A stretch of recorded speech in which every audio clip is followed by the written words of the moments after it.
Paz, queridas, como é bom estar aqui com as minhas irmãs, com os meus irmãos.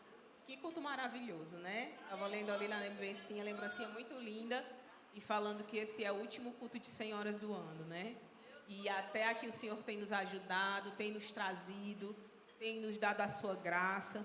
Nós sabemos, queridas, que nós enfrentamos muitas batalhas, mas o Senhor não se ausenta delas, né? O Senhor está conosco todos os dias. E aqui eu já quero agradecer ao convite tão especial de estar aqui, a irmã Altiene, a pastora Eliette, né, o pastor Carlinhos, que nos permitiu de estar aqui ministrando, né? Nossa pastora, nosso pastor João também nos liberou para estar aqui nessa noite, vim juntamente com meu esposo. E que alegria estar aqui com os irmãos. Queridos, e nós vamos ler aqui, né, vamos meditar no texto que foi escolhido, né, para ser o tema desse culto, um culto tão lindo, tão abençoado. E o texto que está como base, né, do culto e também da ministração de hoje, ele se encontra em 2 aos Coríntios. E a gente vai ler no versículo 12 até o versículo 16, amém?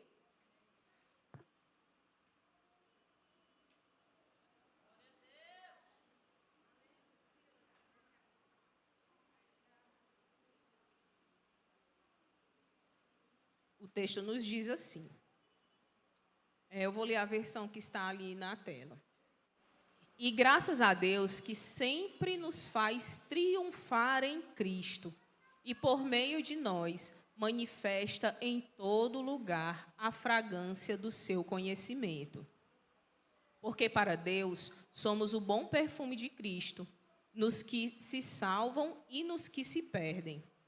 Para estes, certamente cheiro de morte para a morte, mas para aqueles, cheiro de vida para a vida. E para essas coisas, quem é idôneo? Em outras versões diz assim, quem está capacitado para tanto? Amém?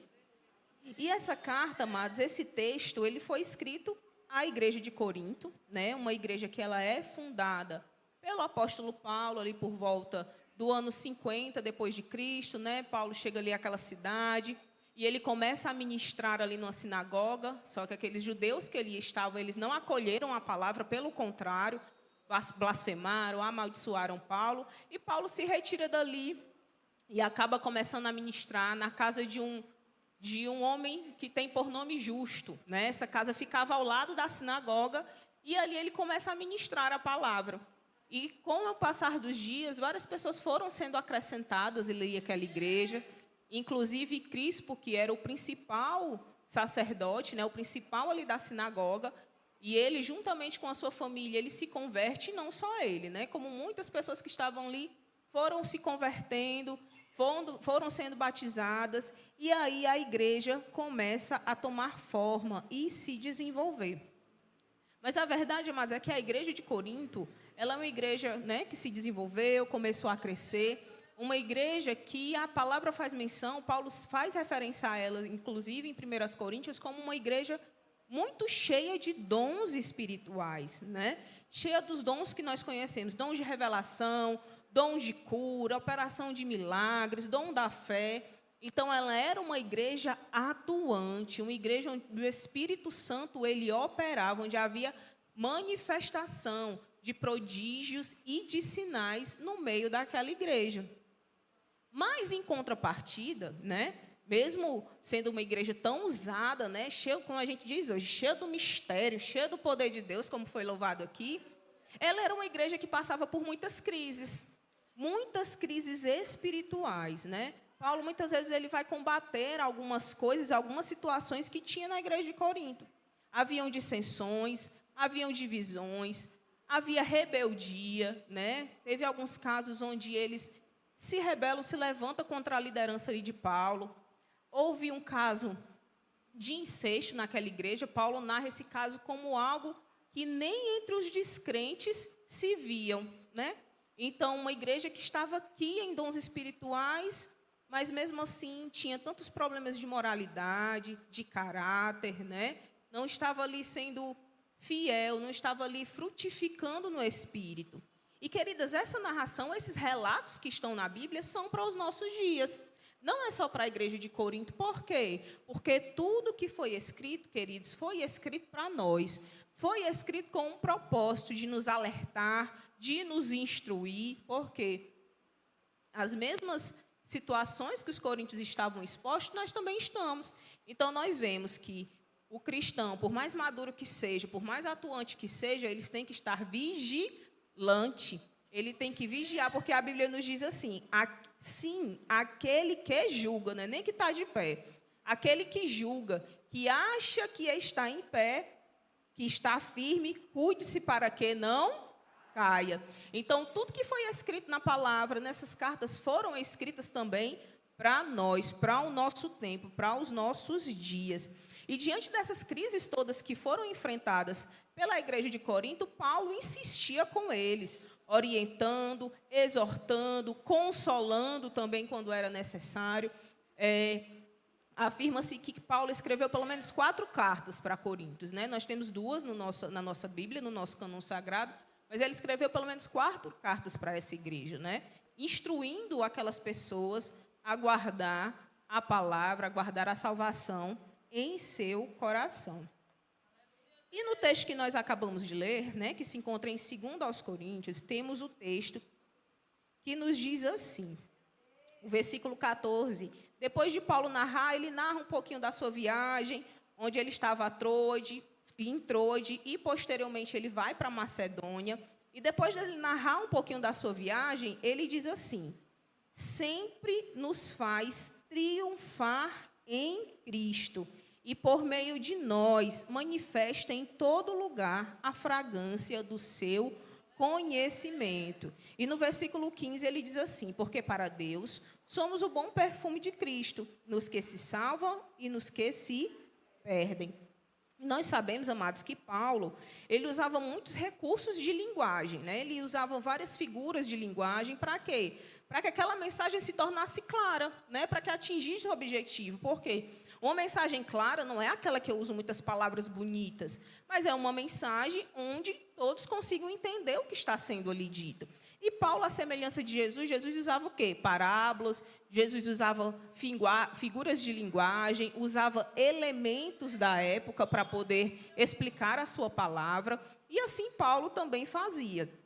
Então, nesse texto, quando ele fala que o Senhor nos faz triunfar em Cristo, guarde esse termo, triunfar. Quando ele diz que nós triunfamos em Cristo, ele faz referência a uma cerimônia muito conhecida daquelas pessoas da época. E qual era a cerimônia, irmã Lísia? Era o triunfo romano, né? Era uma cerimônia que acontecia naquela época, uma cerimônia muito conhecida, uma cerimônia muito pomposa. E o que era esse triunfo romano? Era uma cerimônia que tinha como objetivo celebrar as vitórias militares dos generais romanos. Ou seja, eles iam para as guerras, iam para as batalhas, né? Iam ali a fim de conquistar outros territórios. E quando eles regressavam ali para a sua cidade natal vitoriosos, acontecia essa cerimônia, o triunfo romano. E nessa cerimônia tinha a procissão triunfal, acontecia ali sacrifícios a deuses, queima de incenso. Eu quero que você guarde essa informaçãozinha na sua mente. Nesse triunfo, nesse desfile, havia também a queima de um incenso, havia ali a exposição dos prisioneiros, dos espólios, daquilo que eles conquistaram ali naquela guerra. E no final tinha ali o discurso do general vitorioso. Então era algo assim majestoso, muito imponente. E essa cerimônia, ela tinha por objetivo reforçar a autoridade daquele general, dizer, olha, general, você é o cara, você é o bom, você conseguiu, você foi lá, você venceu. E ele também demonstrava o poder e a glória de Roma, e também simbolizava a proteção dos deuses àquela cidade. E aí, queridos, quando Paulo faz essa analogia, quando Paulo usa esse termo que o Senhor nos faz triunfar em Cristo, ele está fazendo referência a essa cerimônia. Só que aqueles generais, eles triunfaram naquela época, né? tiveram ali o seu pequeno momento de glória. Inclusive o general Tito, né, que arrasou ali com Jerusalém, cometeu um grande massacre, sacrilégios, e ele ali teve o seu triunfo, teve um monumento erguido em sua homenagem. Só que o nosso triunfo, ele é superior, porque nós triunfamos, amados, não só aqui nessa terra, porque se nós esperássemos só nessa terra, como Paulo afirma, nós seríamos os mais miseráveis dos homens, mas o Senhor nessa terra, Ele também nos faz triunfar, nos faz andar em glória, nos faz andar vitoriosos. Só que há um triunfo, queridos, que será eterno. E aqui nesse triunfo romano havia um general. Só que nós sabemos que o nosso rei é o rei dos reis, é o senhor dos senhores. Se essas pessoas, elas desfilavam, e para elas era muita honra desfilar ali ao lado daquele general vencedor, imagine o nosso triunfo, que nós andaremos ao lado do autor da criação, o Deus de todas as coisas. Então, o nosso triunfo, queridos, ele é sobremaneira excelente, porque nós triunfaremos ao lado do nosso Salvador, amém? E aí Paulo, ele lança aqui essa ilustração do triunfo, desse triunfo que o Senhor nos faz caminhar. E ele fala também de uma fragrância, né? No finalzinho do versículo ele diz assim: e por meio de nós manifesta em todo lugar a fragrância do seu conhecimento. Essa fragrância, amadas, a fragrância do conhecimento de Deus, né? Esse conhecimento de Deus. Esse revelar a Deus.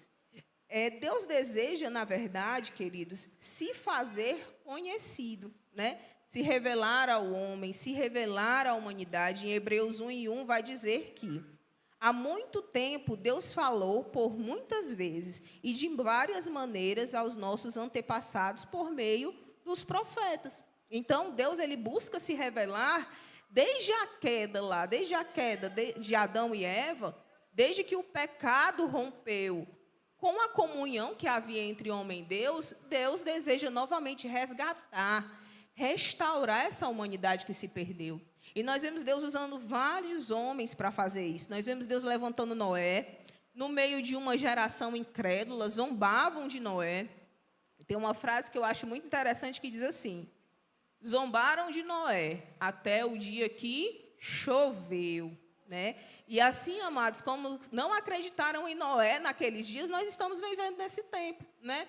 Nós estamos a todo tempo pregando que Jesus está voltando, que em breve a porta da graça que está aberta, naquele tempo foi a porta de uma arca que Deus foi e fechou, mas nesse tempo a porta da graça está aberta, e muitos não estão dando ouvidos, só que da mesma forma que a porta da arca ela foi fechada, a porta da graça também vai se fechar, porque o Senhor, ele é poderoso, ele está sendo longânimo, né? Mas vai ter um dia que o Senhor, ele vai vir para julgar todas as nações. Deus levantou também Abraão, né? Era Abrão, mudou o seu nome para Abraão, disse a Abraão: olha, sai da tua terra e vai para uma terra que eu vou te mostrar, né? E eu vou fazer de você uma grande nação. Deus fez promessas para aquele homem.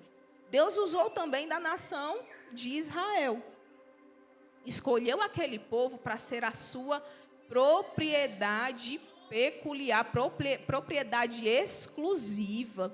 Deus chama a nação de Israel para ser um reino de sacerdotes. Deus não escolhe Israel, queridos, para eles ficarem ali num círculo e dizerem: não, Deus nos pertence, nós somos melhores do que as outras nações, porque o Senhor nos escolheu. Até porque o Senhor afirma que Israel não tinha nada ali que pudesse se destacar das outras nações. A glória de Israel era a glória do próprio Deus. Então, Deus institui aquela nação para se revelar à humanidade. Até porque quando Deus faz promessas a Abraão, ele diz: em ti serão benditas todas as famílias da terra. Então, o desejo do coração de Deus sempre foi alcançar esse homem que estava separado, esse homem que se perdeu, esse homem que perdeu a comunhão com o Senhor. Então, ao longo da história da humanidade, Deus vai levantando essas pessoas. E, finalmente, queridos, Deus levanta o Messias que foi prometido desde lá da queda, aquele que esmagaria a serpente, aquele que é a semente da mulher. No versículo 2 de Hebreus 1 nos diz assim: mas nesses últimos dias falou-nos por meio do Filho, a quem constituiu o herdeiro de todas as coisas, e por meio de quem fez o universo. O Filho é o resplendor da glória de Deus e a expressão exata do seu ser, sustentando todas as coisas por sua palavra poderosa. Amém? Se Deus ele começa a se revelar ao homem, queridos, através ali de Noé, através de Abraão, dos patriarcas de Israel, dos profetas, ele vem e traz a expressão exata do seu ser, como diz a palavra, que é o nosso Senhor e Salvador Jesus. E este vem na busca de se revelar para esse homem perdido, como eu venho falando desde o início. Só que além de toda essa narrativa que eu trouxe, queridos, nós também fazemos parte dessa missão, de revelar esse Deus Todo-Poderoso a essa humanidade que perece, né? E muitas vezes ainda está apartada do Senhor, que vive aí os seus dilemas e não se lembra que há um Deus que pode salvar, que há um Deus que pode transformar a situação, que há um Deus que pode curar, que há um Deus que pode restaurar casamentos. E eu e você, nessa noite, nós estamos aqui porque o Senhor quer trazer essa consciência para as nossas vidas, que nós temos essa responsabilidade, queridos, de compartilhar, de continuar. Olha que coisa tremenda. Nós temos a responsabilidade de dar continuidade a esse trabalho, esse projeto de Deus, que é alcançar esse homem perdido. Paulo vai dizer que nós somos devedores, ele era devedor, tanto a gregos como a bárbaros, tanto a sábios como a ignorantes. Então, nós temos uma dívida. Repita comigo, eu tenho uma dívida. Nós temos uma dívida, queridos, com esses homens, com essas pessoas, com os nossos vizinhos. Às vezes, aquela pessoa que você pensa assim, meu Deus, está pensando aí? Você pensa assim, meu Deus, essa pessoa não, Jesus. Essa daí não tem condição, não. Como é que pode uma pessoa dessa? Pois não tem essa pessoa aí. Jesus ama ela. Assim como ele ama, você se sente amado pelo Senhor? Amém? Pois essa pessoa que muitas vezes nós desprezamos, né? Temos ali alguma desavença, o Senhor a ama da mesma forma que ele te ama. O nosso amor, queridos, às vezes ele é limitado, né? É um amor tão fraquinho, às vezes até com o marido, né? Ixi, o marido está fazendo tudo. Ixi, que homem lindo, bicho. Não, eu amo esse homem. Mas o marido já diz, o marido dá 199 sim. Aí ele diz um não, aí a gente já entorta o bico, né? Às vezes o amor é bem fraquinho, né? Mas o amor de Deus, ele não é assim. O amor de Deus, ele é incondicional. O amor de Deus, ele transpõe todos os limites, amados, que nós podemos imaginar. E como eu te disse, nós temos, queridos, essa responsabilidade de revelar esse conhecimento de Deus, essa fragrância, esse conhecimento que exala através de nós. Mas o conhecimento que Deus quer revelar à humanidade não é só um conhecimento intelectual, não é só algo que fica ali no campo das ideias, algo que paira ali só sobre a mente. O conhecimento que Deus quer revelar é um conhecimento experimentado, é um conhecimento palpável, é um conhecimento ali de experiências vividas, né? Uma coisa é eu chegar aqui e ver, olha, a irmã falando aqui, o pastor Carlinhos é uma benção, a pastora Eliette é uma benção. Outra coisa é eu andar lado a lado com os pastores, né? E conhecer aqui quem eles são na lida, no dia a dia. Então, o conhecimento que Deus deseja revelar ao homem, esse conhecimento provado. O Salmo 34, ele diz, provai e veja que o Senhor é bom. Então, é esse conhecimento que Deus deseja revelar ao homem. E aí, queridos, até porque de ideologias hoje o mundo está cheio. Nós temos diversas ideologias, muitas delas, queridos, ideologias satânicas, que mais tiram do homem do que podem dar. São ideologias muito bonitas, né? Você vê a pessoa falando, a pessoa fala ali com com um requinte, com uma classe, mas na verdade aquelas palavras, queridos, elas não têm poder algum, não têm poder de transformar vidas, não têm poder de libertar do pecado, não têm poder de fazer aquele que está morto nos seus pecados e delitos ser feito uma nova criatura e acessar ao céu. Então não é essa ideologia, essas ideias que nós estamos falando.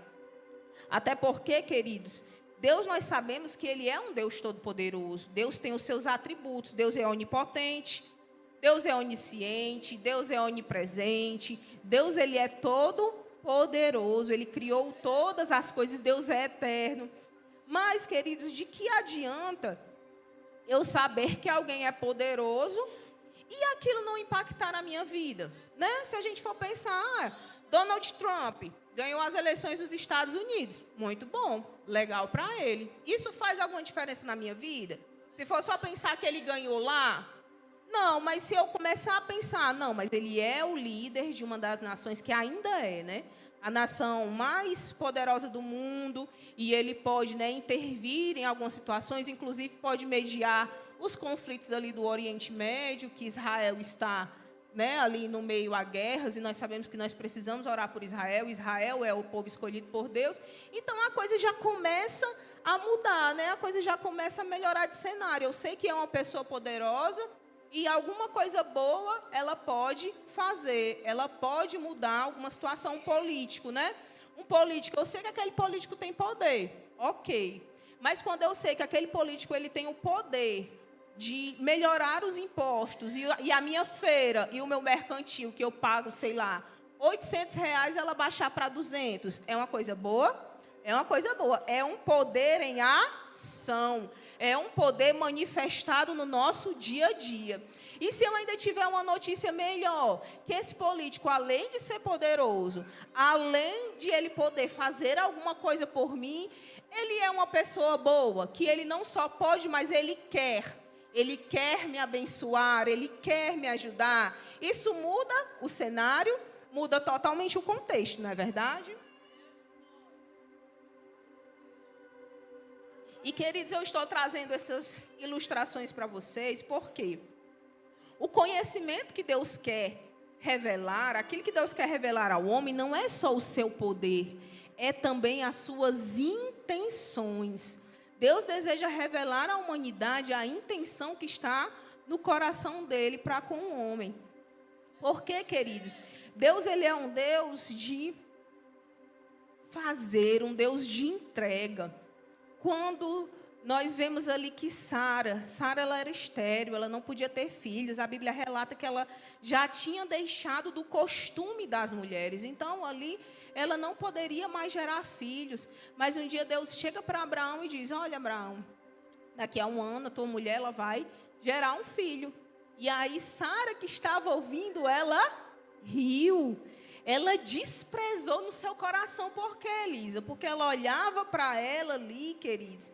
Ela olhava ali para aquela circunstância dela, ela dizia: não é possível que eu tenha mais essa alegria de gerar. E Deus pergunta para ela: haveria alguma coisa impossível ou demasiadamente difícil para mim? Haveria alguma coisa difícil ou impossível para Deus? Então, quando Deus cumpre a sua palavra, porque no ano seguinte, Sara dá à luz a um filho, Deus revela que Ele é onipotente, que Ele é todo-poderoso, que Ele tem todo o poder no céu e na terra, e Ele faz tudo o quanto lhe apraz. Ele revela o seu poder, queridos, quando Ele frustra todas as expectativas. E Ele faz de José um governador. É uma história assim que nós olhamos e diga assim: não, José foi vendido como escravo. Está na casa de Potifar, o que é que acontece? Vai preso. Né? Aí ali na prisão ele começa a interpretar, administrar ali, interpreta sonhos. Mas aí aquelas pessoas que podiam ajudar ele se esquecem dele. Então Deus muda um cenário e faz com que aquele menino, né, se torne o governador, se torne alguém de influência. E essa influência não abençoou só a vida dele, ele preservou a descendência, ele preservou ali a sua parentela, aquele povo escolhido por Deus. Então, Deus também demonstra o seu poder quando ele usa de pessoas para executar os seus propósitos, mesmo que não hajam recursos disponíveis, porque eu e você, queridas, nós não temos os recursos necessários para fazermos aquilo que Deus quer muitas vezes. Muitas vezes nós nos vemos como o menor da casa, incapacitadas, tão fracos, nós nos vemos e nós queremos nos esconder, mas o Senhor, Ele é poderoso para nos capacitar, para nos fazer viver aquilo que Ele tem planejado para as nossas vidas.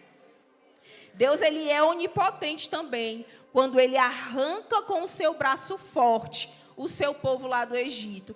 O povo estava lá no Egito, o faraó que conhecia José passou, vem o novo faraó, e Israel começa a se multiplicar, porque isso era promessa de Deus, que eles se tornariam uma grande nação. Só que aí aquele faraó, ele se levanta contra Israel e começa a oprimir aquele povo. E a Bíblia diz que esses gemidos, esse clamor do povo chegou até o Senhor. E Deus levanta Moisés e diz: vai a Faraó e manda libertar o meu povo. Só que aí Faraó endurece o seu coração e ele não deixa o povo ir. E aí Deus, com a mão forte, envia ali aquelas pragas. Cada praga daquela, queridos, ele envergonhava um deus egípcio, ele humilhava a idolatria daquele lugar e ele reafirmava, porque só há um Deus, o Deus de Israel, é o Deus único, é o Deus verdadeiro. Então Deus revelou mais uma vez o seu poder e a sua glória.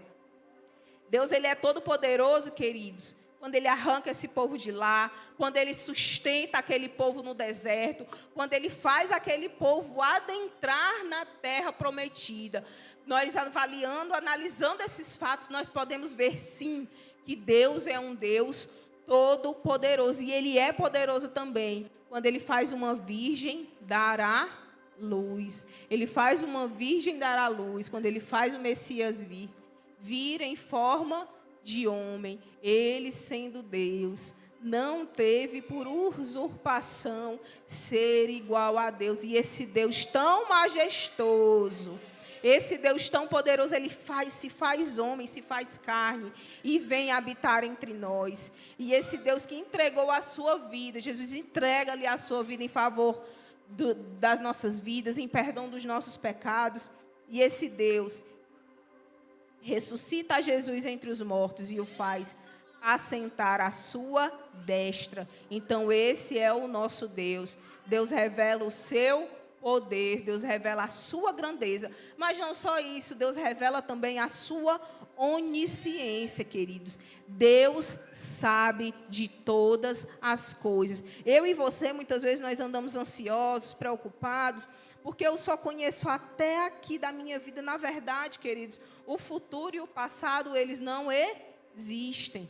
Futuro e passado, eles não existem. O que eu tenho é o agora. Mas o Senhor contempla o nosso amanhã. O Senhor contempla onde nós vamos estar aqui há um ano. A gente, às vezes, está numa luta tão grande que a gente pensa assim, não vai passar. Nós vamos perecer aqui. Mas o Senhor, Ele conhece aquilo que tem preparado para nós. O Salmo 139 nos diz assim: os teus olhos me viram, ainda substância sem forma, e no teu livro foram escritos todos os meus dias, cada um deles escritos e determinados, quando nenhum deles havia ainda. O Senhor tem os nossos dias escritos, queridos. A nossa vida, ela não é por acaso. Nós não estamos vivendo ao sabor das circunstâncias, não.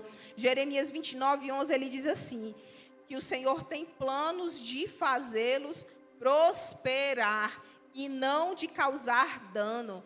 Plano de dar a vocês esperança e um futuro. Talvez você chegou aqui, às vezes até sem esperança, né? Às vezes a situação da vida nos faz nos dá assim uma rasteira. E aqueles planos que a gente idealizou, aquilo que a gente sonhou, aquilo que a gente construiu, a gente vê se esvaindo, a gente vê se perder. Mas eu quero te dizer, querido, que os teus planos, eles podem falhar.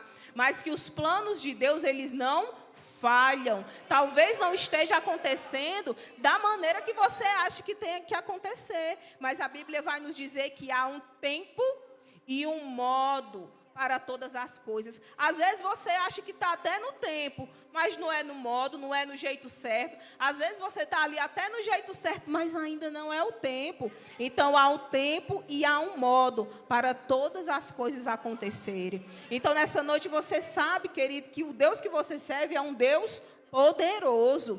E Ele é um Deus também que sabe de todas as coisas. E Ele não é só poderoso, mas Ele é um Deus que tem planos de paz, planos de nos fazer prosperar e não de nos causar mal. Queridas, e o Senhor também se revela como Jeová Sabaote, o Senhor dos exércitos. Aquele que o Salmo 144 diz assim: bendito seja o Senhor, minha rocha, que adestra as minhas mãos para a peleja e os meus dedos para a guerra, meu refúgio, minha fortaleza, meu alto retiro e o meu libertador, escudo meu, em quem eu me refugio. Ele não é só o Deus da guerra, mas Ele é aquele que peleja as nossas batalhas, as nossas lutas internas, os nossos conflitos, os nossos dilemas. O Senhor está travando essa batalha conosco. Os conflitos externos, aqueles que se levantam contra nós, as portas que se fecham e não querem se abrir. O Senhor, o Deus dos exércitos, está batalhando por nós, queridos. E diante de tanta grandeza, queridos, o Senhor poderia apenas nos dizer, isso já seria muito. Ele podia dizer que nos amava. Isso já era suficiente, mas Ele vai além. João 3,16 nos diz assim: porque Deus amou o mundo de uma tal maneira que deu o seu Filho unigênito, para que todo aquele que nele crê não pereça, mas tenha a vida eterna. Glória a Deus, nós podemos exaltar a esse Deus. Olha que coisa tremenda. Porque Deus amou, Ele deu.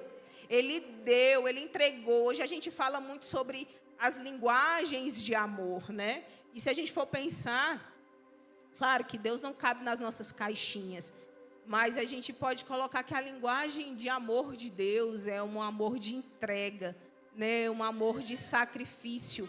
Esse é o amor de Deus pelas nossas vidas, queridos. E, amados, nessa noite eu estou querendo trazer para você quem é esse Deus. Por quê? Porque nós estamos falando de exalar uma fragrância. E eu só posso entregar, amados, eu só posso compartilhar aquilo que eu tenho.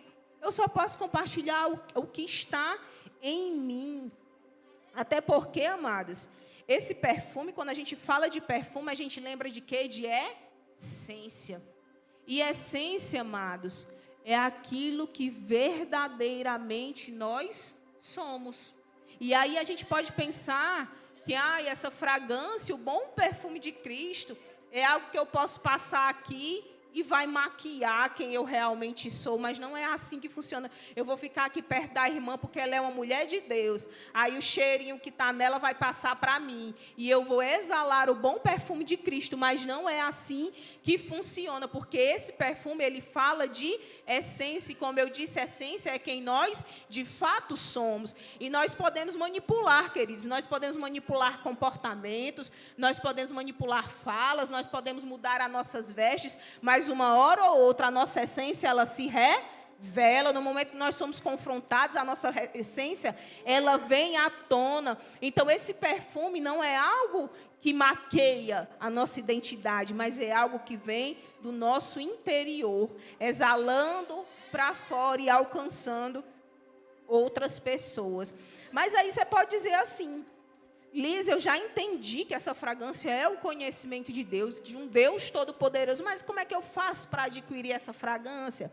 Será que vende na Natura? Será que vende na Boticário, na Shein, né, na revista da Avon, onde é que tem essa fragrância para vender, que eu tô querendo comprar, eu gostei.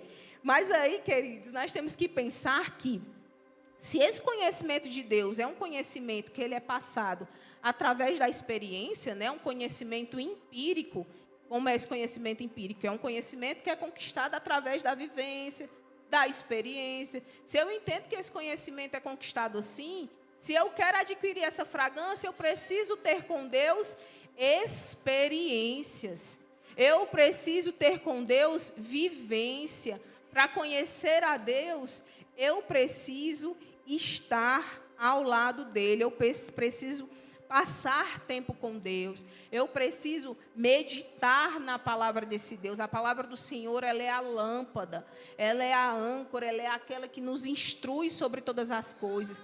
E aqui, queridas, eu abro um parênteses. Hoje, a internet, ela facilita muitas coisas, mas, em certa medida, ela se torna perigosa e nós temos que vigiar. Hoje a internet ela está cheia de mentoras, né? Ensina como é que cria o filho, ensina como é que limpa a casa, ensina como é que cuida do marido, ensina como é que trabalha, ensina como é que ganha dinheiro, ensina como é que perde dinheiro, ensina tudo, ensina como é que se maqueia. Eu já tentei até assistir, mas não acerto. Tudo a internet ensina. Esses dias eu estava assistindo uma moça simpática, eu achando engraçada ali o que ela estava falando. Aí uma seguidora perguntou assim: fulana, meu marido está me tratando mal, meu marido está tratando assim, dessa forma. O que é que você acha que eu devo fazer? Suspende. O que é que você acha que eu devo fazer, né, para mudar essa situação dentro da minha casa? Aí ela diz assim: olha, você vai fazer o seguinte, você vai tratar ele com desprezo. De manhã, se você toma café com ele, você não vai esperar ele para tomar café. Você vai tomar café e você não vai ficar emburrada, não. Você vai ficar ali bem plena, né? Fazendo de conta que não está nem aí para ele. Eu disse assim, meu Deus, talvez isso daqui para ela dê até certo. Mas isso daí, queridas, não é o padrão de Deus para as nossas vidas, né?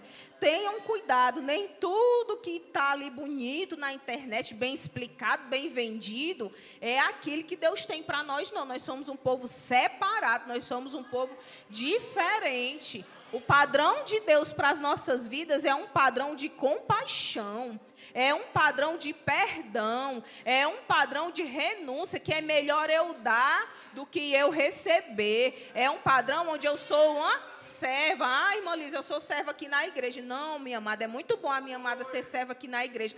Mas a gente começa a ser serva dentro de casa. Lembra que eu falei da essência? A essência é quem nós somos. E aí eu posso passar o meu perfume de serva e chegar aqui na igreja e ser serva. E quando eu chego em casa, não é essa a realidade, não é isso que o Senhor requer de nós. Não é assim que nós vamos exalar o bom perfume de Cristo. Até porque o nosso lar, como a irmã Eliane estava aqui ministrando e falando, o nosso lar, ser esposa, ser mãe, é o nosso primeiro ministério. É assim que nós servimos ao Senhor em primazia. Então, queridas, nós precisamos retornar à palavra de Deus, meditar nessa lei, andar naquilo que o Senhor tem para nós, nos sujeitarmos a Ele, nos permitirmos sermos moldadas. E aqui, queridos, caminhando no versículo, Paulo vai dizer, deixa eu pegar aqui o versículo para reler com as queridas.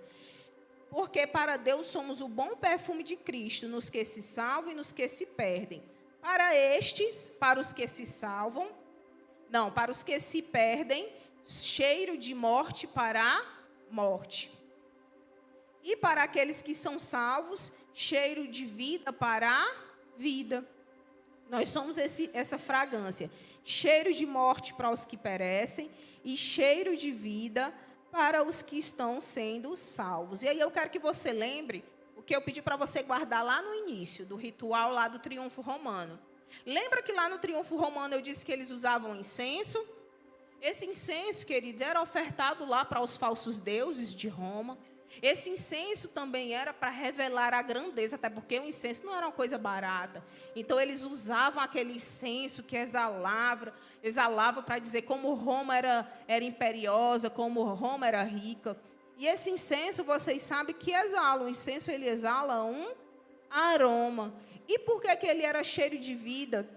E por que Paulo fala aqui cheiro de vida para a vida e cheiro de morte para a morte? Porque para aqueles generais que iam desfilando vitoriosos, era cheiro de vida, era cheiro de glória, era cheiro de vitória, era cheiro de conquista. Só que nesse desfile, queridos, também vinham os prisioneiros que foram capturados na guerra. E para aqueles prisioneiros que foram capturados, o cheiro daquele incenso, que para o exército de Roma era tão agradável, para aqueles prisioneiros era cheiro de morte. Por quê? Porque eles sabiam que quando chegasse lá no final daquele desfile, eles iam ou ser executados ou se tornarem escravos. Então, por isso que para uns era cheiro de vida e para outros era cheiro de morte. Era o mesmo cheiro, só que para esses dois grupos de pessoas representavam coisas diferentes. Liz, e o que é que isso tem a ver conosco hoje, queridos? Nós somos esse perfume. Nós exalamos esse bom perfume de Cristo. Nós exalamos, nós fazemos essa denúncia diante da humanidade, daqueles que estão se salvando e daqueles que estão perecendo. Quando eu olho aqui para minha irmã Altiene, o mundo olha aqui para ela e ele vê assim, nossa, esse comportamento, a conduta da irmã Altiene é de alguém que de fato serve a Deus. Ou seja, um comportamento, estou usando ela aqui para ilustrar, um comportamento fora daquilo que ela vivencia, é um comportamento de alguém que não está caminhando para a vida, está caminhando para a morte. Uma porta dessa, essa porta aí está bem retinha, não está? Essa portinha aqui, linda, essa porta de vidro. Ela está bem retinha. Se eu colocar aqui uma porta torta do lado dela, vai dar para perceber? Vai. Por quê? Porque eu tenho um padrão. Qual é o padrão? É a porta reta. Então, se eu colocar qualquer coisa torta, até um quadro que eu for colocar aqui que tiver torto, essa porta que está reta, ela vai denunciar. Ela vai denunciar que a outra está torta. Então, olha o tamanho da nossa responsabilidade. Nós temos a responsabilidade de denunciar ao mundo os seus pecados, denunciar ao mundo que o caminho que eles estão percorrendo não é um caminho de vida, é um caminho que conduz à morte. Então, esse cheiro, esse perfume, queridos, além de eu revelar a grandeza de Deus, eu faço essa denúncia, eu faço essa alerta a essas pessoas. Amém? Até aqui nós estamos entendendo? E aí, queridos, a respeito dessa fragrância, eu quero dizer para você que não existe neutralidade. Não tem aqueles shampoos, né, que é neutro, sem cheiro, que não tem nada disso. Shampoo pode ser neutro, amados, mas o crente, ele não é neutro. Ou é cheiro de vida, ou é cheiro de morte. Tem o meio ali? Tem não. Ou é de um lado, ou é do outro. Não existe neutralidade. Ou exalo o bom perfume de Cristo, ou eu não tenho parte com a salvação. Então, isso é muito sério. Mas aí, querido, você pode estar meditando e você ouvindo tudo isso, e você pode estar fazendo a pergunta que Paulo fala ali no finalzinho do versículo que nós lemos, do versículo 16. Ele diz assim: mas quem está capacitado para tanto? Quem, porém, nessa versão diz, quem, porém, é suficiente para essas coisas? Quem é capaz de revelar essa grandeza? Quem é capaz de denunciar ao mundo os seus pecados? Quem é capaz de fazer parte dessa obra, dessa missão que o Senhor tem no seu coração? Mas aí, queridos, nós precisamos lembrar que nós não estamos sozinhos. O Senhor, Ele nos disse que estaria conosco todos os dias, até a consumação do século. Então, o Senhor, Ele é tão tremendo, que Ele não diz assim: pastor Eliette, eu quero que você faça isso e isso aqui para mim, não. Além dEle comunicar ao coração da serva dele o que ele deseja ser feito, ele capacita, ele dá poder, ele dá graça, ele envia recursos. Assim é o Senhor nas nossas vidas. Ele deseja que nós venhamos a exalar esse perfume, mas ele nos capacita, ele nos transforma, ele tira aquilo que não está alinhado com o seu propósito, para que nós possamos cumprir a sua obra. Ele nos dá todos os dias a graça necessária. O Espírito Santo de Deus, ele nos capacita. Gálatas 5,16 nos diz assim: andai em espírito e não cumprireis a concupiscência da carne. Se eu andar no Espírito, querido, se eu meditar na lei do Senhor, se eu abandonar, se eu rejeitar os pratos aqui da terra, se eu abandonar as obras da carne, certamente esse perfume, o meu interior, queridos, ele vai se transformando. Não é de uma hora para outra, né? Nós estamos num processo de santificação. E nós sabemos, queridos, que esse processo, muitas vezes, ele é difícil. Às vezes, é um processo doloroso, né? Quem está aqui no púlpito, às vezes, é muito fácil dizer assim: não, irmã, você tem que ser santa. Mas a gente sabe, queridos, que existem processos que nós precisamos vivenciar. Existem coisas que nós precisamos abandonar, que nós precisamos renunciar, para que o caráter de Cristo seja formado em nós. Mas nós sabemos que nós não estamos sozinhos nessa caminhada. E a verdade, queridos, de tudo que foi dito aqui, é que Deus nos convida. Deus nos chama. Primeiramente a quê, irmã Lisa? A conhecê-lo. Primeira convocação do Senhor para as nossas vidas é para um relacionamento. E eu tive uma confirmação tão linda, irmãs, quando eu cheguei aqui, porque eu estava em casa e eu estava ouvindo um hino que diz que o Senhor é o nosso Pai. E Ele não quer só um relacionamento de momento, né? Ele quer intimidade. Ele fala que Ele é esse Deus que está perto. Então, a primeira convocação que o Senhor tem para nós essa noite, queridos, é de intimidade, é de relacionamento. Quando o Senhor vem fazer aqui a sua missão na terra, primeiro Ele chama os discípulos, depois Ele envia. Então, eu não posso, queridas, exalar o bom perfume de Cristo, sem antes estar ali aos pés do Senhor. Então, nessa noite, queridos, talvez você esteja aí com o seu relacionamento com o Senhor um pouco abalado. Às vezes nós passamos por momentos de noites escuras da alma, de frieza espiritual. Isso não quer dizer que você não seja uma cristã, mas às vezes a vida vai nos levando para lugares que não é aquele que o Senhor tem para nós. Mas nessa noite o Senhor quer restaurar a comunhão, o Senhor quer restaurar a amizade. O Senhor quer te lembrar que você não está sozinha, que você tem pai, que você não é órfão, que você não precisa enfrentar as lutas, as batalhas do dia a dia sozinha, não. Que você tem um Deus, que, como eu disse para você, é um Deus todo-poderoso, é um Deus onisciente, é um Deus de batalhas, é um Deus que vence peleja, é um Deus que te ama, é um Deus que pode intervir e mudar a tua situação. Então, nessa noite, eu te convido a meditar em quem é esse Deus que te resgatou, que te chamou para um relacionamento íntimo. O Senhor não quer contigo, querido, que você se sente aqui no banco da igreja, escute belos hinos, escute uma pregação e viva como se o Senhor não existisse. Deus quer mudar a tua história, Deus quer mudar a tua forma de pensar, Deus quer intervir, Deus quer ser o teu amigo. Então, hoje, a nossa convocação, aquilo que o Senhor nos convoca nessa noite, é para um relacionamento mais profundo com Ele. Deus quer nos dar, queridos, novas experiências. Nós, às vezes, vivemos experiências lá atrás, e, às vezes, quando pede para contar um testemunho, é só aquele testemunho que a gente viveu há não sei quantos anos atrás. Mas Deus é um Deus que age hoje. Deus é um Deus que opera hoje. Deus é um Deus que quer gerar testemunho na tua vida hoje. Deus hoje quer usar a tua família para gerar testemunho no meio dos teus, para ver que Deus ainda é um Deus, sim, todo-poderoso. Deus não quer que você viva pela experiência dos terceiros, né? Ai, menino, foi tão lindo aquilo que o pastor Carlinhos compartilhou, que testemunho tremendo. A mesma coisa que Deus tem feito na vida da liderança, Deus quer fazer nas nossas vidas, queridos. Deus não tem filhos preferidos, Ele deseja se revelar a cada um de nós.